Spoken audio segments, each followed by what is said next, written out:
पानी में हमको छोड़ 500 रुपया लेके भागिए हम देंगे 500।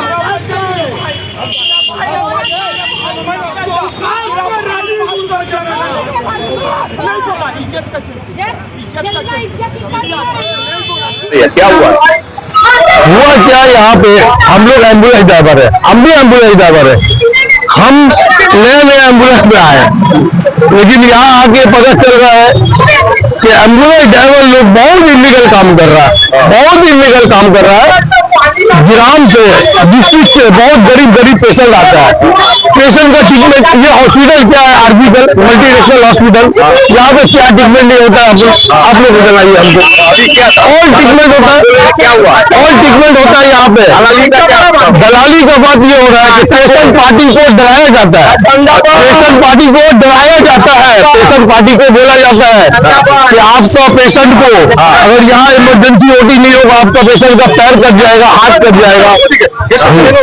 और एम्बुलेंस ड्राइवर जो तो एम्बुलेंस ड्রাইভার আছে সবই আপনাকে বলছি, কিছু কিছুটা পার্টির নেতা করে, ঠিক আছে, পার্টির লোক, কোন পার্টির লোক? পার্টি টিএমসি পার্টি করে, ঠিক আছে।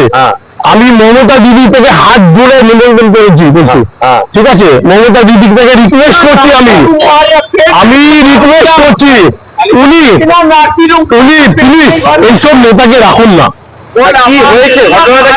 হচ্ছে কি এখানে পেশেন্ট পার্টিকে ভুল বোঝানো হচ্ছে। আপনার পেশেন্টকে এখানে রাখলে মরে যাবে, আপনার পেশেন্ট ট্রিটমেন্ট পাবে না। এখানে কোনো সিনিয়র ডাক্তার নেই, এখানে সব জুনিয়র ডাক্তার, স্ট্রাইক চলছে, কোনো ডাক্তার আপনি পাবেন না, ঠিক আছে। আপনি এখানে পেশেন্টটা ভর্তি করলে আপনার পেশেন্টের ট্রিটমেন্ট হবে না। নার্সিংহোমে অল অ্যাম্বুলেন্স ড্রাইভার আগে করে সবই করছে। একটা পেশেন্ট, আপনি আমাকে উত্তরটা দিন, সব থেকে ভালো কথা আমি আপনাকে জিজ্ঞেস করছি, আপনি আমাকে উত্তর দিন। এখান থেকে পিজি যেতে গেলে 14 কিলোমিটার রাস্তা, পিজি গেলে 500 টাকা ভাড়া কেন? আর এখান থেকে রাজারহাট গেলে 9 কিলোমিটার রাস্তা, সেই জায়গা গেলে 1400 টাকা ভাড়া কেন? আজকে হয়েছে একটা পেশেন্টকে ভুল বুঝানো, নার্সিংহোমে ঢোকানো হয়েছে। এভরি ডে এভরি নাইট এটা হয়। কি হয়? দালালি হয়, অ্যাম্বুলেন্স ড্রাইভাররা দালালি করে। কিভাবে করে আমি আপনাকে বুঝিয়ে দিচ্ছি। আমি একটা ড্রাইভার, পেশেন্টকে পার্টিকে ভয় দেখানো হয়, আপনার পেশেন্ট এখানে থাকলে কোনো ট্রিটমেন্ট পাবে না, আপনার পেশেন্ট থাকলে এখানে মারা যাবে, আপনার পেশেন্টের ইনফেকশন হয়ে যাবে। তার থেকে ভালো ভয় দেখিয়ে এখান থেকে 4-5টা নার্সিংহোমের নাম বলে দিচ্ছি আপনাকে, যে জায়গায় নিয়ে যাওয়া হয়। নাম শুনেন, PS general hospital, park circus, PS general হসপিটালে নিয়ে যাওয়া যায়। নাম বলতে হবে না, নাম না বললে কি করে জানাবেন? আপনারা কোথায় থেকে কমিশন পায়? কমিশন 30% ড্রাইভাররা পায়, অল ড্রাইভার, অ্যাম্বুলেন্স ড্রাইভার 30% পায়। আর এখান থেকে পেশেন্টদের ভাঙিয়ে অন্য জায়গায় নিয়ে যাওয়া হয়, প্রাইভেট হসপিটালে নিয়ে যাওয়া হয়। সরকারিতে বলে বেড পাবেন না, বেডে ভয় দেখায়, আপনি এখানে গেলে বেড পাবেন না, আপনার নেতার মন্ত্রী ফোর্স থাকলে আপনি বেড পাবেন, নাহলে আপনি বেড পাবেন না। তার থেকে ভালো আপনি যদি সামর্থ্য থাকেন, কিন্তু মানে আপনাদের পরিস্থিতি যদি থাকে, আপনারা বিপর্যা খরচা করে আপনার পেশেন্ট বেঁচে যাবে। ভয় দেখিয়ে নিয়ে যাওয়া হয় নার্সিংহোমে। এটা কারা করছে? এটা ওল অ্যাম্বুলেন্স ড্রাইভার। হ্যাঁ, আমি তো ড্রাইভারই করি, আমি আপনাকে বলেছি আমি ড্রাইভারই করি, কিন্তু আমি এই জিনিসটা পছন্দ করছি না। তার জন্য আমাকে বিরক্ত করা হচ্ছে, আমাকে খাটতে দেওয়া হচ্ছে না, আমাকে এখানে ভাড়া মারতে দিতে হচ্ছে না, আমাকে ছেলেগুলো গ্রুপ বানিয়ে আমাকে তাড়িয়ে দেওয়ার চেষ্টা করছে। টেলিফোনে রয়েছেন তৃণমূল কংগ্রেসের ছাত্র নেতা ত্রিনাঙ্কুর ভট্টাচার্য। ত্রিনাঙ্কুর, তোমাকে আমাদের সংবাদ মাধ্যমে স্বাগত জানাই।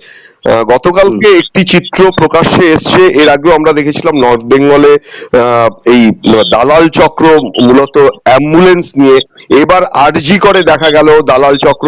এবং যে অভিযোগটা উঠছে যে আরজি কর থেকে পেশেন্টদের ভাঙিয়ে প্রাইভেট হসপিটালে নিয়ে যাওয়া হচ্ছে, ভয় দেখানো হচ্ছে যে আরজি করে ভালো মতো ট্রিটমেন্ট হয় না, এবং সেখান থেকে ভাঙিয়ে তাদের অন্যত্র নিয়ে যাওয়ার চেষ্টা। শুধু তাই নয়, এই অভিযোগটা তৃণমূলের বেশ কিছু কর্মীরা বা নেতারা এ ধরনের মদত চক্রটা চালাচ্ছে, এমনটাই অভিযোগ তুলেছে এই অ্যাম্বুলেন্সেরই এক ড্রাইভার বা কিছু মানুষ।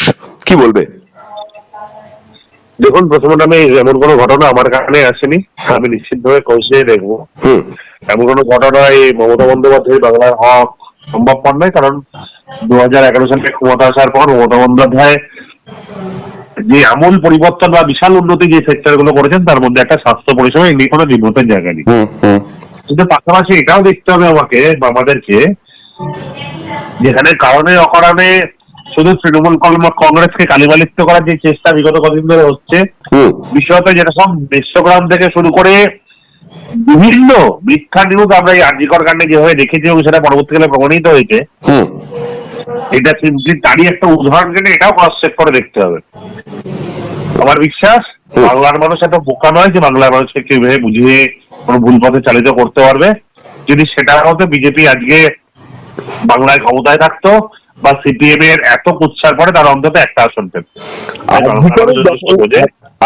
তৃণমূল আরজিকরের হ্যালো বলুন। হ্যাঁ, আরজিকরের এই আবহে যখন বারবার একটা দাগিয়ে দেওয়া বা আঙুল তুলছে বা বিরোধীদের দিক থেকে, সেখানে ড্রাইভার নিজে বলছে যে আমাকে গাড়ি চালাতে দেওয়া হচ্ছে না, আমি অভিযোগ তুলেছি বলে, এবং অ্যাম্বুলেন্সদের চক্র এটা কাজ করছে।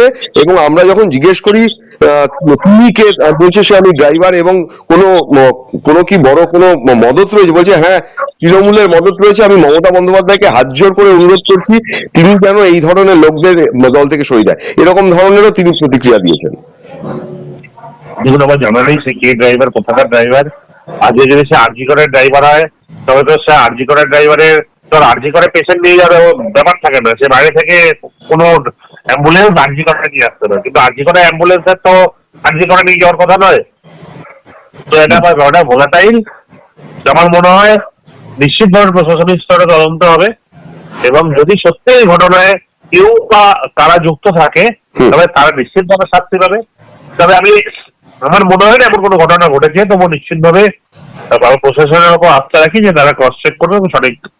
এইভাবে যদি হাসপাতাল থেকে রোগীদের ভুল বুঝিয়ে নিয়ে যাওয়া হয় তাহলে তো হাসপাতাল বা কলকাতা সরকারি হাসপাতাল আরজিকরের মতো সুপার স্পেশালিটি হসপিটালে তো একটা বিরাট বড় বদনাম।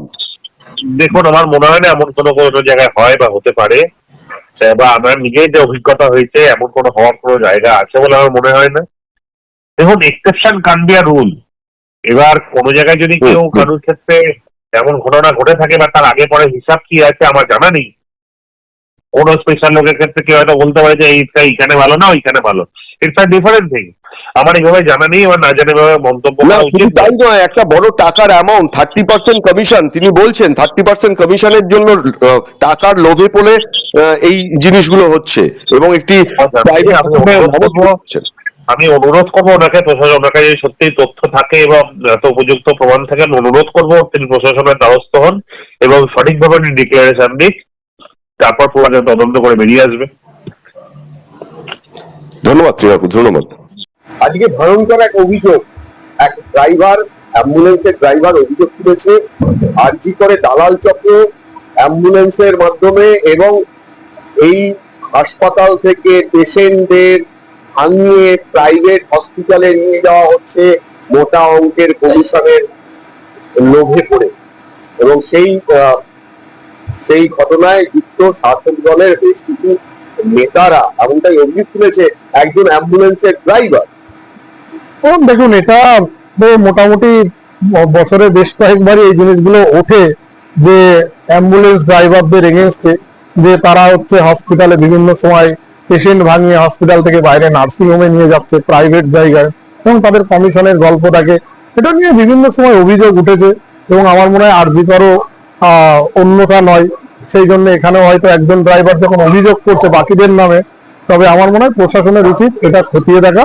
কিন্তু আমাদের যেটা রাজ্যের সমস্যা হচ্ছে, শুধু আরজিকর বলে কথা নয়, বিভিন্ন মেডিকেল কলেজ বা হসপিটালে বিভিন্ন সময় এই অ্যাম্বুলেন্স ড্রাইভারদের নামে অভিযোগ ওঠে যে একটা দালাল চক্র চালাচ্ছে বা পেশেন্ট পার্টিকে তারা ভাঙিয়ে নিয়ে চলে যাচ্ছে কোনো নার্সিং হোমে। অ্যাকচুয়ালি এইটার আমার যেটা মনে হয়েছে, আমি ভুলও হতে পারি, যে স্বাস্থ্য ভবন বা আমাদের রাজ্যের তরফ থেকে সেরকম প্রপার কোনো গাইডলাইন নেই। এই গাইডলাইনটা আমার মনে হয় তৈরি করে দেওয়া উচিত, যে অ্যাম্বুলেন্স ড্রাইভারদের, কারণ অনেক সময় পেশেন্ট পার্টি অভিযোগ তোলে যে তারা ভাড়া বেশি নিচ্ছে, যেটুকু ভাড়া হওয়া উচিত নর্মালের তুলনায় একটা বেশি ভাড়া নেওয়া হচ্ছে। এই সমস্ত ব্যাপারে আমার মনে হয় যে স্বাস্থ্য ভবন বা সরকারের তরফ থেকে যদি একটা প্রপার গাইডলাইন করেন, এবং দেখুন অভিযোগটা তো জমা পড়তে হবে, শুধু ভারবালি বললে হবে না। যে অ্যাম্বুলেন্স ড্রাইভারটাই অভিযোগ করছে, আমার মনে হয় তার উচিত আরজিকর কর্তৃপক্ষের কাছে এই অভিযোগটা জানানো, যে এটা তদন্ত করার জন্য। তারপর তদন্ত হলে যারা যদি দোষী প্রমাণিত হয়, অবশ্যই তাদের শাস্তি হওয়া উচিত। এই ব্যাপারে তো আমরা ডাক্তাররা কিছু বলতে পারি না, কিন্তু এটা অত্যন্ত দুর্ভাগ্যজনক। যদি হসপিটাল থেকে পেশেন্ট ভাঙিয়ে নিয়ে চলে যায়, সেটা সত্যিই দুর্ভাগ্যজনক। এবং সেই ড্রাইভার এমনটাও বলেছে যে তিনি এটাকে, এই অপরাধটাকে মেনে নিতে পারছে না বলে তাকে তার ড্রাইভারি করতে দেওয়া হচ্ছে না এবং তার অ্যাম্বুলেন্স চালাতে পর্যন্ত দেওয়া হচ্ছে না তিনি এই অভিযোগ তোলার কারণে। দেখুন, এটা তো অত্যন্ত একটা গুরুত্বপূর্ণ অভিযোগ এবং আমার মনে হয় যে ড্রাইভার এই আপনার মিডিয়ার সামনে বলেছে, আমি তাকে সাজেস্ট করবো সে ইমিডিয়েটলি একটা লিখিত কমপ্লেন আরজিকর কর্তৃপক্ষের কাছে জমা দিক এবং আশা করি আরজিকর কর্তৃপক্ষ এই ব্যাপারটা খতিয়ে দেখবে, কারণ এবং সেটা হয়তো পুলিশ তদন্ত করে দেখবে এবং আরজিকরের অ্যাডমিনিস্ট্রেশনও দেখবে। তাকে সাজেস্ট করবো সে অন্তত মিডিয়ার সামনে যখন বলতে পেরেছে, সে একটু সাহস নিয়ে বা দায়িত্ব নিয়ে অন্তত সে রিটেন কমপ্লেনটা সাবমিশন করে। এর আগেও মুখ্যমন্ত্রী মমতা বন্দ্যোপাধ্যায় একাধিকবার বলেছেন এবং স্টেপ নেওয়ার কথাও জানিয়েছেন। তবে কি মুখ্যমন্ত্রী মমতা বন্দ্যোপাধ্যায়, যিনি স্বাস্থ্যমন্ত্রী নিজেও, তাকে বুড়ো আঙুল দেখিয়ে তারই নজরের সামনে দিয়ে এই ধরনের ঘটনা চলছে, যা স্বাস্থ্য দপ্তর উদাসীন? না, এটা দেখুন, এই ঘটনাগুলো তো সবসময় দেখা যাচ্ছে স্বাস্থ্য ভবন বা হসপিটালগুলোর অ্যাডমিনিস্ট্রেশনের পক্ষ থেকে সবসময় হয়তো এটাকে নজরদারি করা সম্ভবপর হয় না, কিন্তু যেটা আমার মনে হয়েছে বিভিন্ন জায়গায় অ্যাম্বুলেন্স নিয়ে কিন্তু এর আগেও অভিযোগ উঠেছে। স্বাস্থ্য ভবন থেকে একটা প্রপার গাইডলাইন হওয়া উচিত এবং তৃণমূলের নেতারা পর্যন্ত এর মধ্যে অভিযোগ তুলছে। এখন সেই দেখুন, অভিযোগ হয়েছে মানে সেটা তো এখন সিলমোহর দিয়ে দেওয়া যায় না যে তারাই করেছে, কিন্তু এইটুকু বলবো যে তার তদন্ত হওয়া উচিত এবং আমাদের যারা এখানে পুলিশ বা সিআইএসএফ নিযুক্ত রয়েছে তাদেরও এই ব্যাপারে অ্যালার্ট হওয়া উচিত।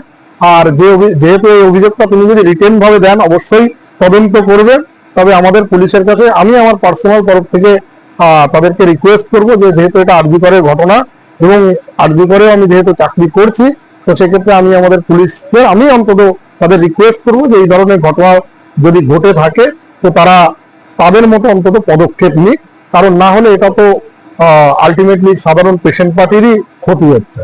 আরজিকরের পেশেন্টদের ভুলিয়ে ভালিয়ে তাদেরকে প্রাইভেট হসপিটালে নিয়ে যাওয়া হচ্ছে, দালাল চক্র কাজ করছে এবং এটা করছে এক শ্রেণীর অ্যাম্বুলেন্সের একটা চক্র, যার সঙ্গে তৃণমূলের মদত রয়েছে এমন অভিযোগ। দেখুন, আরজিকরের এই সাম্প্রতিক ঘটনা এবং দালাল চক্র নিয়ে যে অভিযোগ আপনারা পেয়েছেন এবং করেছেন, এটা তো যথার্থ। এইটাই তো রাজ্যে চলে এবং চলছে। সরকারি হাসপাতালে ভর্তি হতে গেলে জুতোর সুক্ত অবাক হয়ে যায়, না বোঝার কোনো কারণ নেই, কেউ গোপন করে কোনো লাভ নেই। এবং তারপর দেখেননি যে ভর্তি হবার জন্য মমতা ব্যানার্জির চিঠি, সেই চিঠি নিয়ে আসলো, কিন্তু তারপর রোগী মারা গেল তো কদিন আগের কথা।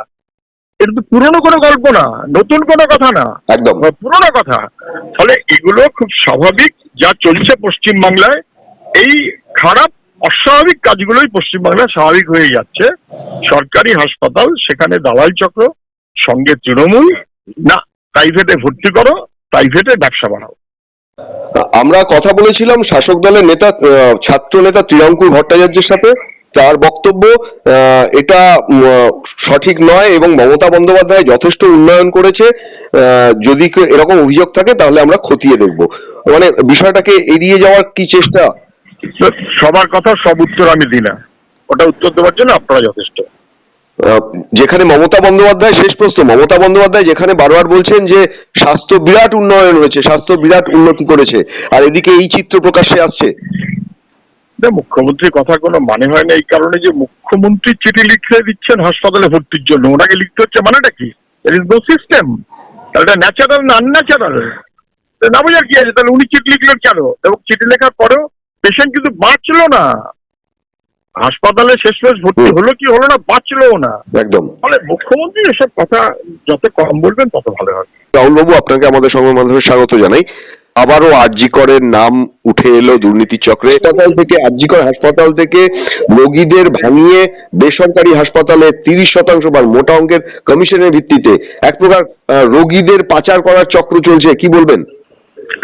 দেখুন, বিষয় হচ্ছে এমন কোনো জায়গা নেই যেখানে তৃণমূলের দুর্নীতি, যে পার্টির মাথায় দুর্নীতির সাথে যুক্ত, সেই পার্টির যে দুর্নীতির রঙে রঙে হবে এটাই স্বাভাবিক। এবং যেটা আপনি বলছেন এটা সম্পর্কে হয়তো অনেকেরই ধারণা ছিল না যে অ্যাম্বুলেন্সের ড্রাইভাররা তারা তৃণমূলের মদতে একটা সিন্ডিকেট হাসপাতাল থেকে রোগী নিয়ে সেখানে ভর্তি করাচ্ছে প্রাইভেট নার্সিং হোমে। তার মানে কত বড় দালাল চক্র তৃণমূল কংগ্রেস হাসপাতালকে কেন্দ্র করে তৈরি করেছে। এক তো আরজি করের ঘটনা সামনে আসার পর দেখা যাচ্ছে সেখানে হাসপাতালের ম্যাটেরিয়াল বিক্রি হয়ে যাচ্ছে, ওষুধ বিক্রি হয়ে যাচ্ছে, ওষুধ জাল হয়ে যাচ্ছে, ওষুধ পরিবর্তন হয়ে যাচ্ছে। এত সব করার পরেও এখন দেখা যাচ্ছে রোগী ভর্তিরও কমিশন নিচ্ছে তৃণমূল। এর চেয়ে দুর্ভাগ্যের আর কিছু নেই। অর্থাৎ সহ্যের সমস্ত সীমা এরা ছাড়িয়ে গিয়েছে। অতএব আমরা মনে করি যতক্ষণ পর্যন্ত সুশাসন যুক্ত কোন সরকার না আসবে এই দুর্নীতির ঘেরাটোপ চলতেই থাকবে। এখানে আরেকটা প্রশ্ন রাখবো, শাসক দলের নেতাদের সাথে যখন কথা বলেছিলাম তারা বলছে যে মমতা বন্দ্যোপাধ্যায় রাজ্যের স্বাস্থ্য অন্যান্যর সাথে স্বাস্থ্য পরিষেবা অসাধারণ করেছে, এ ধরনের অভিযোগ ভিত্তিহীন। তবে আমরা খতিয়ে দেখতে বলবো প্রশাসনকে। কি বলবেন? স্বাস্থ্য পরিষেবা কি আছে তা তো হাসপাতালের পরপর ঘটনা যেগুলো আসছে সেই থেকেই বোঝা যাচ্ছে। স্বাস্থ্য পরিষেবার নামে যা চলছে তা মানে একদম জঘন্য অবস্থা। হাসপাতালে এখনো কুকুর, বেড়াল, ইঁদুরের সাথে মানুষ বাস করছে। অতএব হাসপাতালগুলো সুপার স্পেশালিটি হচ্ছে হাসপাতালে, হ্যাঁ, কুকুরের ডায়ালিসিস হচ্ছে। এবং হাসপাতালগুলো আপনার শুধুমাত্র সুপার স্পেশালিটির নাম দিয়ে একটা গাল ভরা নাম লাগিয়ে দিয়ে শুধুমাত্র নীল সাদা রং হয়েছে। আর নীল সাদা রংটাও বারবার হচ্ছে, তার কারণ হচ্ছে ওই রঙের পেছনেও একটা বড় দুর্নীতি আছে। আর কোন পরিবারের দুর্নীতি আছে এটা সবাই জানে। সেই কারণের জন্য যে শুধুমাত্র হাসপাতাল রং করলেই হাসপাতালের পরিকাঠামো ঠিক হয়ে যায় না, পরিষেবা ঠিক হয়ে যায় না। যেখানে হাসপাতালে এত বড় দালাল চক্র সর্বত্র কাজ করছে সেখানে পরিবেশ এবং পরিষেবা কখনো ঠিক থাকতে পারে না। ধন্যবাদ রাহুল দা।